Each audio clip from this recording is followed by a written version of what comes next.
के power star Pawan Singh के गाना पीछे छोड़ दे। बढ़िया नु बात बा महाराज, ये भोजपुरी खातिर बहुत अच्छा बात बा। हमनी के भोजपुरी गाना सब गाना के पछाड़ रहल बा, तो ऐसे खुशी की बात का बा। बहुत बढ़िया, बहुत भैया आज आप पटना में स्थित है, क्या बात है? यो गाना आइल बा हमनी के ललकी टिकुलिया वाली जी, जोना के प्रमोशन में हमनी के आइल बने जा पटना में, और बहुत सारा रील्स वाला भाई लोग भी आइल बड़े आज। तो बस अपन दर्शक लोग से कहता नहीं कि यूट्यूब पे आप सब ललकी टिकुलिया लिखी अंकुश राजा, और एक बार देखी। उम्मीद बा कि आप सबके खूब बढ़िया लागी और अपन आशीर्वाद प्यार दें। तो हम चाहम कि वो गाना दो लाइन हो जाए दोनों जी।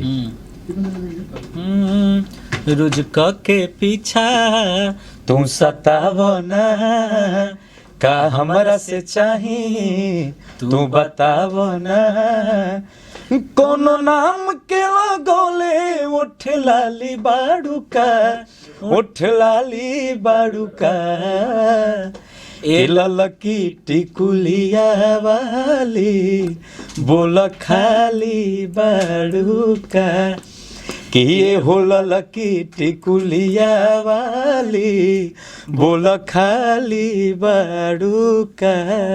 चलिए, क्या बात है भैया। आपके होली नज़दीक आ रहा है, कुछ अपकमिंग प्रोजेक्ट हो तो बताइए। हाँ, होली आई, बहुत सारा होली आई, लगभग सब कंपनी से होली आई जी, और लागल बनी जा तैयारी चल रहा बा होली के।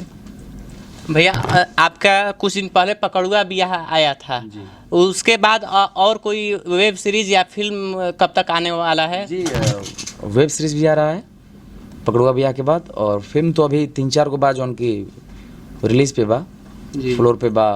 आपके लव यू सनम, तू मेरी मोहब्बत है, दो बिहारी सब पे भारी, बैक टू बैक सारी फिल्में आएंगी, और भी बहुत सारा मूवी बा जो उनकी दर्शक लोग के देखे के मिली। भोजपुरी के गाना पठान फिल्म के गाना के पीछे छोड़ दे, उस पर रउआ लोग का कहल चाहते हैं? हमने के पावर स्टार पवन सिंह के गाना पीछे छोड़ दे। बढ़िया नु बात बा महाराज, ये भोजपुरी खातिर बहुत अच्छा बात बा। हमनी के भोजपुरी गाना सब गाना के पछाड़ रहल बा, तो ऐसे खुशी की बात का बा। बहुत ही अच्छा बात बा, बहुत ही गौरव की बात बा। चलिए, तो ये थे हमारे साथ भोजपुरी के सुपरस्टार अंकुश राजा जी। तो मिलते हैं अगले वीडियो में, तब तक के लिए धन्यवाद।